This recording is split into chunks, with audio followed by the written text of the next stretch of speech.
மூணாறு அருகே தமிழ்நாடு சுற்றுலா பயணிகள் தாக்கப்பட்ட சம்பவம் பயணிகள் மத்தியில் அதிர்ச்சியை ஏற்படுத்தியுள்ளது. திடீரென படகு சவாரி நிறுத்தப்பட்டதால் நுழைவு கட்டணத்தை திருப்பி கேட்டதில் ஏற்பட்ட தகராறு கைகலப்பாகி கலைபரமாகியிருக்கிறது. நடந்தது என்ன?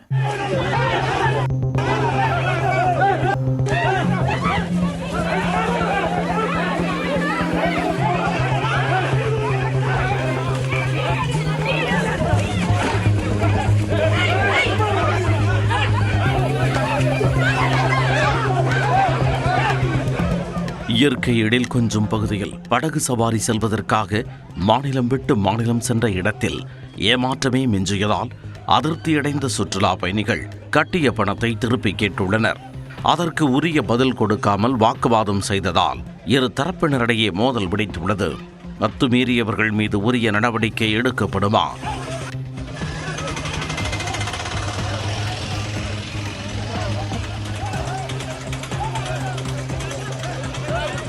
चलो गाड़ी है दो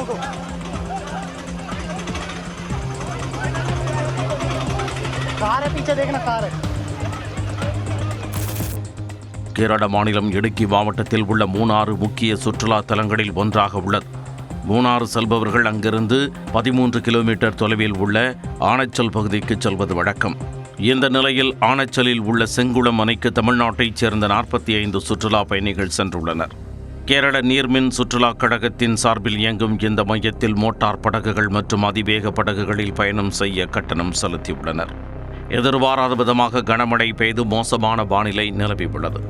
இதனால் அசம்பாவிதம் ஏற்படுவதை தவிர்க்கும் நோக்கில் படகு சவாரி உடனடியாக நிறுத்தப்பட்டதாக கூறப்படுகிறது. பெரும் எதிர்பார்ப்புடன் சுற்றுலா சென்ற தமிழக பயணிகள் ஏமாற்றமடைந்தனர். பின்னர் படகு சவாரி செய்யாததால் நுழைவு கட்டணத்தை திருப்பித் தருமாறு கோரியுள்ளனர். அதற்கு சுற்றுலா மையத்தினர் நுழைவு கட்டணத்தை திருப்பி வழங்குவதில் சிக்கல் உள்ளதாக கூறியுள்ளனர். அதை கேட்ட சுற்றுலா பயணிகள் வாக்குவாதம் செய்துள்ளனர். வாக்குவாதம் முற்றிய நிலையில் உள்ளூர் அடாவடி நபர்கள் சிலர் தமிழ்நாட்டு பயணிகளிடம் விதண்டாவாதம் பேசியதாக கூறப்படுகிறது. அப்பொழுது இரு தரப்பினருக்கும் இடையே வாக்குவாதம் முற்றி கைகலப்பாகியுள்ளது. மேலும் இரு தரப்பினரும் மாறி மாறி ஒருவருக்கொருவர் தாக்கிக் கொண்டுள்ளனர். உடன் சென்ற பெண்கள் அவர்களை தடுத்து நிறுத்த முயற்சித்தும் உள்ளூர் நபர்கள் தொடர்ந்து தாக்கியதாக குற்றம் சாட்டப்பட்டுள்ளது.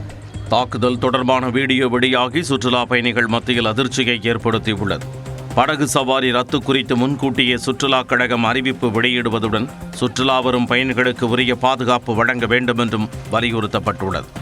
இதனிடையே ஆனைச்சல் பகுதியில் நிகழ்ந்த தாக்குதல் சம்பவம் தொடர்பான வீடியோவின் அடிப்படையில் போலீசார் விசாரணை நடத்தி வருகின்றனர்.